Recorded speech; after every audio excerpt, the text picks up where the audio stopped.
Who are you? Call me Sonnet. You have the same power as Canon. Sonnet.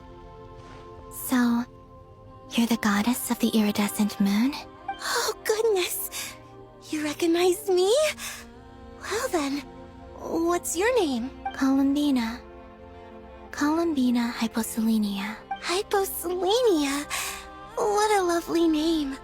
Did you choose it yourself? It was a joint effort between me and my friends. Friends? You mean your friends in the heavens? Huh? Oh, sorry. You must be exhausted. I apologize. Hang in there. Let me introduce you to my older sisters.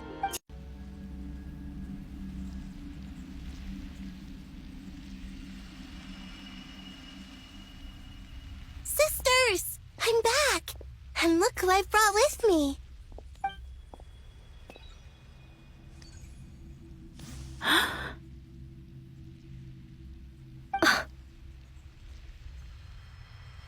It's our lovely little sister, born in the far future. The pleasure is all mine.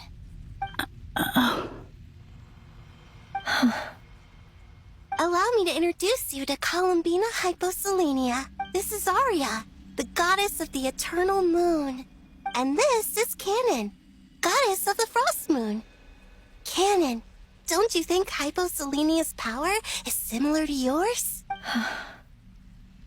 Hello, Columbina. I apologize for our startled reaction just now.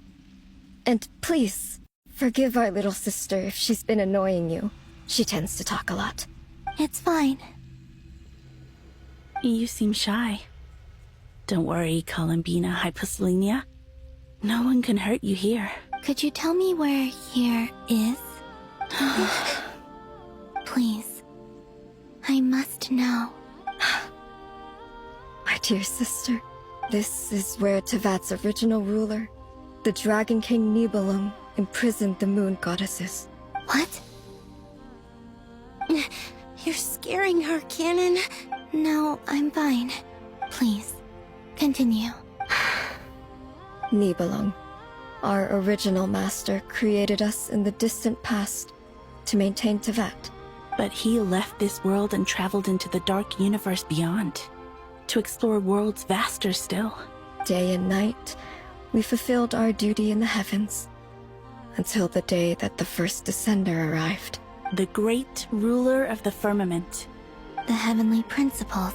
Is that what later generations call them? I see.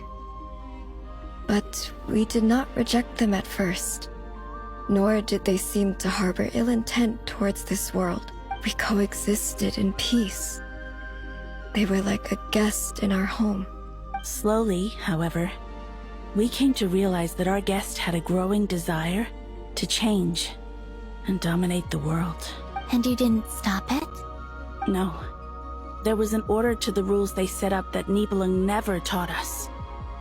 We wanted to know if this order would bode good or ill for Tevat. All right. Canon and I wanted to know. Sonnet was against it from the outset. Later, we discovered that this great ruler of the firmament bore an almost paranoid hostility toward the desire of certain life forms to seek power. Or perhaps they feared them. They would even cast down celestial nails as manifestations of their power, to punish the civilizations of the world below.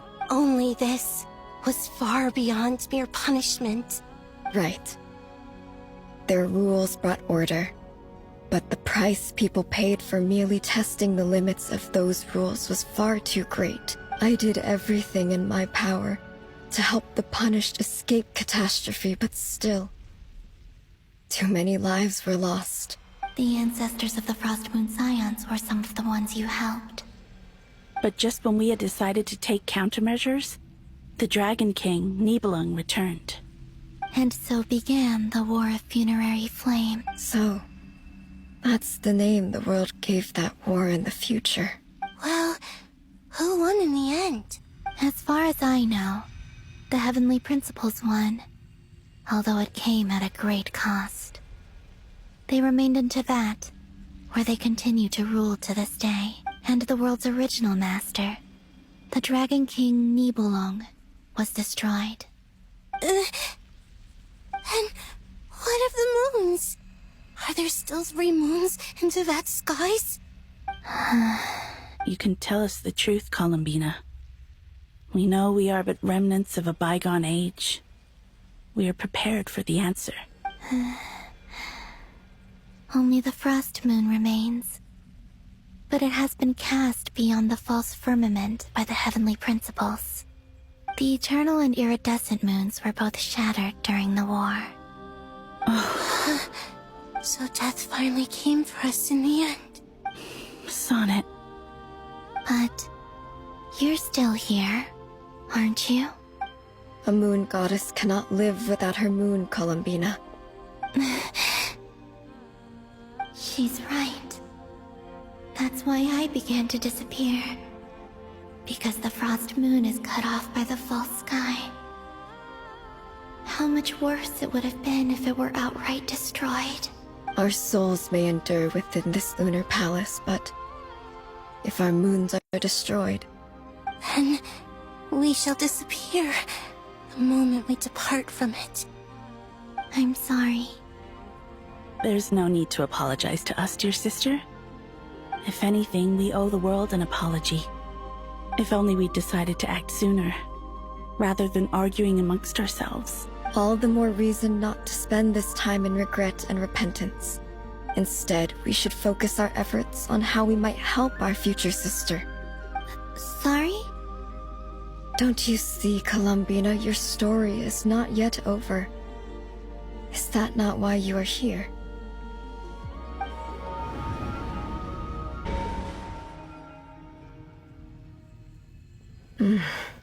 It's hard to believe that's what will happen in the distant future. Our authority is linked to the most fundamental rules of Teyvat. I suppose it's no wonder that many would covet that power. I didn't realize that when you said friends, you meant people who live down in Teyvat. That's so lovely. I always wanted to go down there and have some fun. Have you ever tried leaving this prison? Of course. Between us, we've tried everything. But no matter where we go, this space will eventually bring us back here. It's like the center of a whirlpool. Everything ultimately converges here, at the moment when Nibelung imprisoned us. In that case, have you tried using any of those pathways that connect this space to the real world? Sorry? What are those? They're passages through which you can make small-scale changes to reality by using Kuvaki. Or am I the only one who can use those passages? Because part of my soul remains in reality. Kuvaki. What is that? You don't know? It's a unique kind of elemental energy found only in Nodcry, the land from which the moons arose. Oh. Well, it's true that the moons first rose up from the part of Teyvat you say is called Nodcry, but there is no difference in the elemental energy between there and anywhere else. What? Could you show us some of this Kuvaki? Hyposelenia? Maybe if we see it, it'll make more sense. Okay.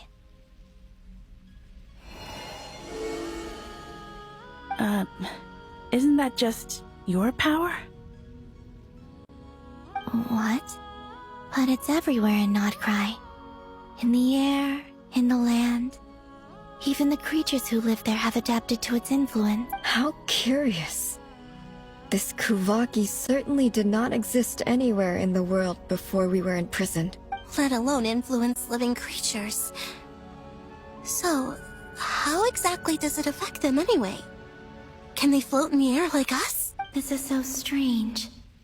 Why would their reality differ so much from mine? Columbina, you're looking for more than just a way out of here, aren't you? Yes. If I am to help my friends, I will need trilunar authority on par with that of our foe. You mean... you'll need our power? This sounds extremely risky. The three moons' powers are not mutually compatible. Concentrating them into one goddess will be a very painful process. And if anything goes wrong, it could tear you to pieces. I know. But I'm willing to take that risk. Even so, let's say we successfully transfer our authority to you. How will you take it outside this prison? Niblin constructed this realm specifically to prevent us from using our powers to interfere in his war. No moon goddess can leave this place alive. What if I don't leave alive?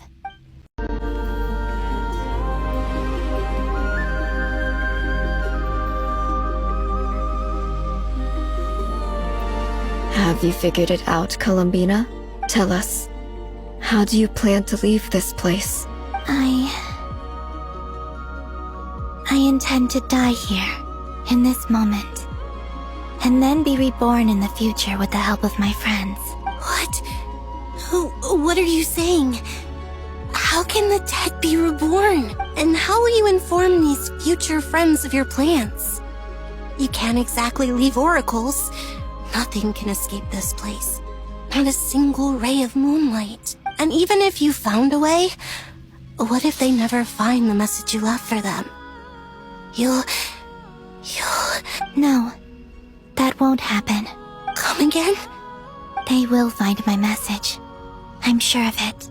I'm not following. How exactly will you achieve this? It's quite simple, really. First, I will leave my soul here.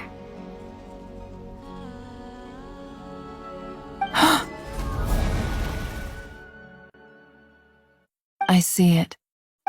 Your soul? You mean your divinity? Yes. I once left a portion of my soul in the future. One so small that this prison barely noticed anything.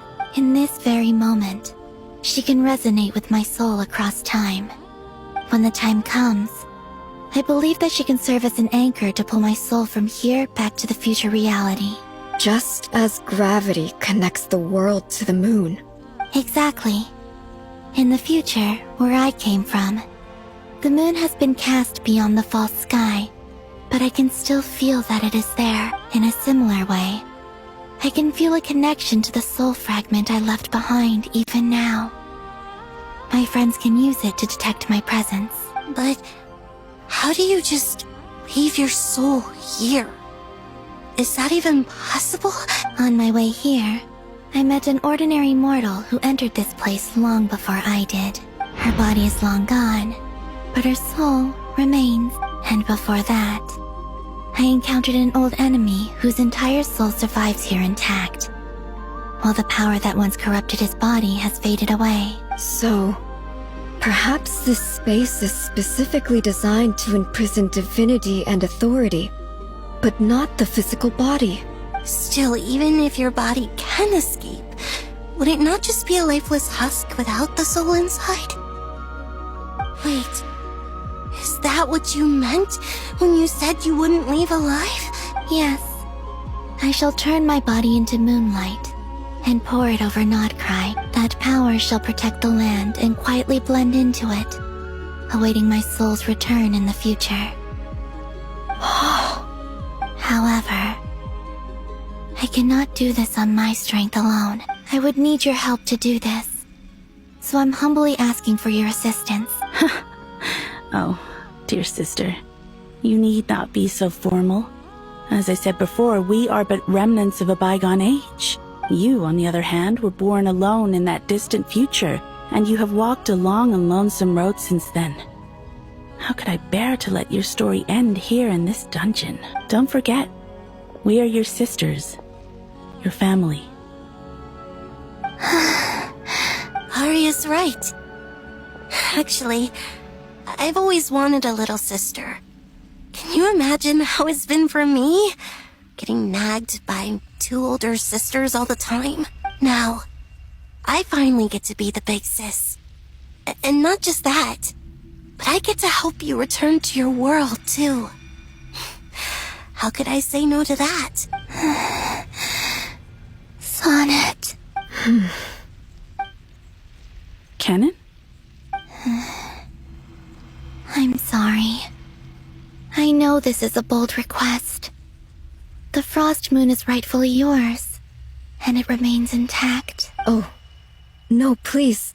Don't misunderstand me, Columbina. I was just thinking back on the years that the three of us once spent together. You cannot imagine how happy I am to hear of the future world you describe.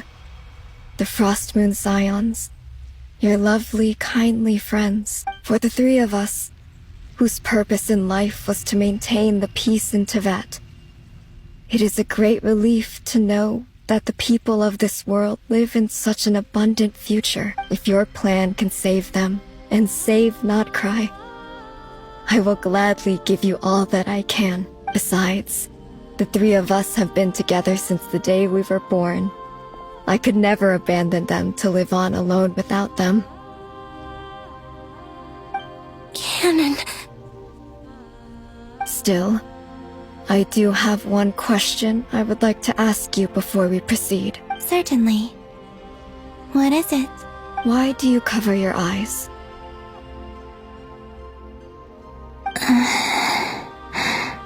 Yeah, I was curious about that too. But it seemed personal, so I didn't want to intrude. There was a time when I refused to look upon the world. I believed it was full of nothing but lies and falsehoods. I wished to hide my feelings, seal my heart, until I could return to my true home. I see. Perhaps that decision saved you from ever having to see the false sky again. But at the same time, you likely missed out on many true and precious things, like the smiles on your friends' faces. Promise me this, Columbina. When you return to the future, open your eyes, take a look at the world around you, and see your friends. I'm sure that you know this already, given that you long to return, but that is your true home. Give me your hand, Columbina. Arya, Sonnet, you too. Okay. All right.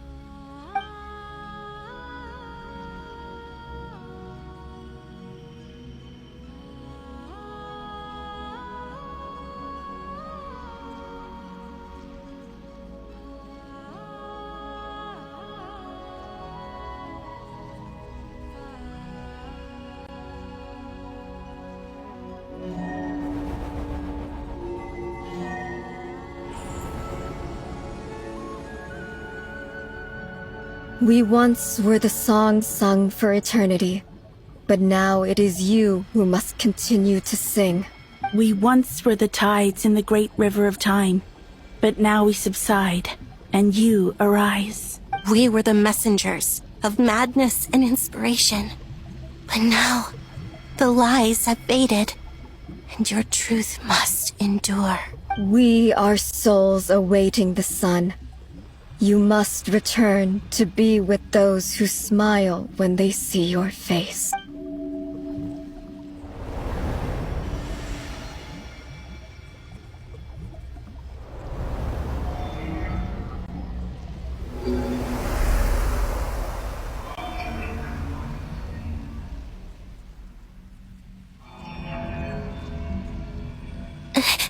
Is it done? Yes. We have transferred the authority over all three moons to Columbina Hyposelenia. From this moment on, she is the Tri-Lune Goddess, the one and only moon goddess of this world.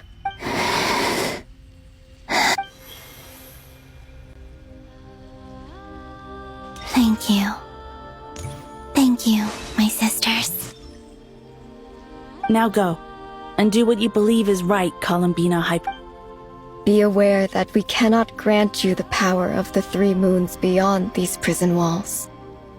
The conflict that arose over their remains following our disappearance will still take place. I understand. Sisters, oh, my body. It feels...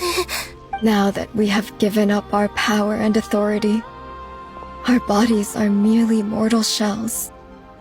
This prison is dissolving them as we speak. It's okay, Sonnet. The end must come for every god, just as it does for every human. That's all this is. The final destination of our lives. Canon and I will be by your side the whole way. We have one final request, Columbina. Could you use the Three Moons' power to send us back into the real world? Now that we have lost our powers, I doubt this space will seek to hold us further. It's just... we would like to spend our final moments together in the only place we ever called home. Of course. Gladly. Sonnet. Yes. Don't... I wish I could tell her not to give in to the abyss. Not to be afraid. But is this really what I should say at this moment? Don't forget. I'm so glad to have a big sister like you. No, Hypo. Thank you. I'm okay. I'm not afraid. As long as my sisters are with me, I won't be afraid. It looks like this is goodbye, sisters. Goodbye, Columbina. Take care of this world in our stead. I will.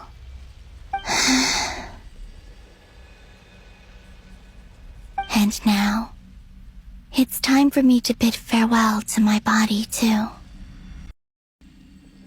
May it become the moonlight that keeps Nodcry company through the long years ahead. So this is why Nodcry was not always home to Kuvaki. It only appeared after I poured my body out upon this land, and only this land. Kuvaki responds to me because it is me, my body, answering the call of my soul. And the golden energy I've encountered on my way here was, in fact, that very soul, which I am about to leave here to guide me. O power Trilune, eternal moonlight. I, Columbina Hyposelenia, lay aside my body. Let it be cast into the dark night to illuminate the future. May it be a companion to all who dwell beneath the moon.